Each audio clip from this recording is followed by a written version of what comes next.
ছোট বলতে 3-4 ক্লাসে যখন পড়তাম তখন আমার খাতার পেজগুলো একদমই আস্ত থাকতো না, কারণ সেই পেজ দিয়ে আমি প্লেন বানাতাম, এমনকি নৌকা বানিয়ে ভাসিয়েছি এবং বিভিন্ন জিনিসও বানাতাম।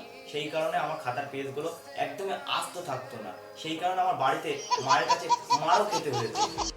আজকে আমি বসেছিলাম, বসে বসে বোর হয়ে যাচ্ছিলাম, ওই কারণে ভাবলাম কিছু একটা তৈরি করে সেটা খেলি এবং মজা করি এবং আমার সময়টাকে পাস করি। সেই কারণে একটা জিনিস তৈরি করব। এই কারণে আমার কাছে ছিল A4 পেজ। ঠিক আছে, আপনি এই A4 পেজ, কালার পেজ আপনারা যেখানে দোকানে পেয়ে যাবেন, সেই A4 পেজ দিয়ে আমি নতুন জিনিস বানাবো। আপনারাও বানাতে পারবেন এই A4 পেজ দিয়ে।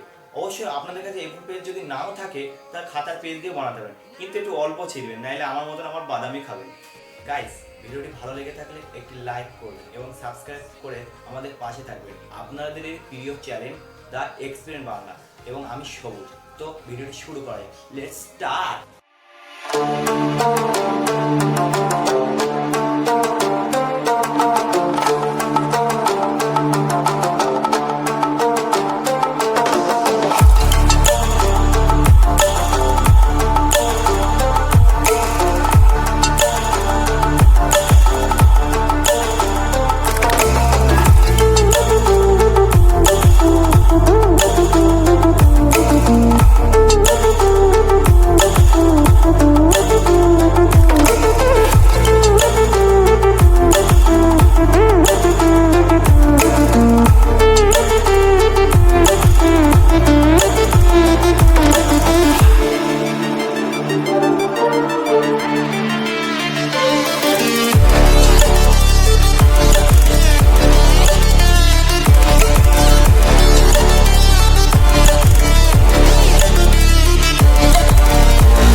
আমাদের এই বাদুরের মতন প্লেনটিকে তৈরি করে নিলাম।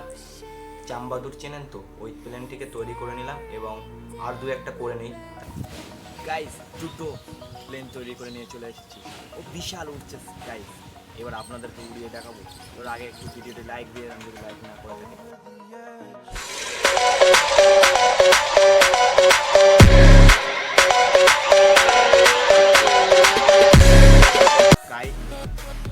গাইস, প্লেনগুলি ভালোই উঠছে, কিন্তু আমাদের এখানে খাওয়ার জন্য তেমন ভালো উঠছে না, কিন্তু আপনারা বাড়িতে ট্রাই করে দেখবেন, আপনারাও ভালো উঠবে। তো গাইস, ভিডিওটি এই পর্যন্ত আজকে শেষ করলাম। জয় বাংলা, জয় বাংলা।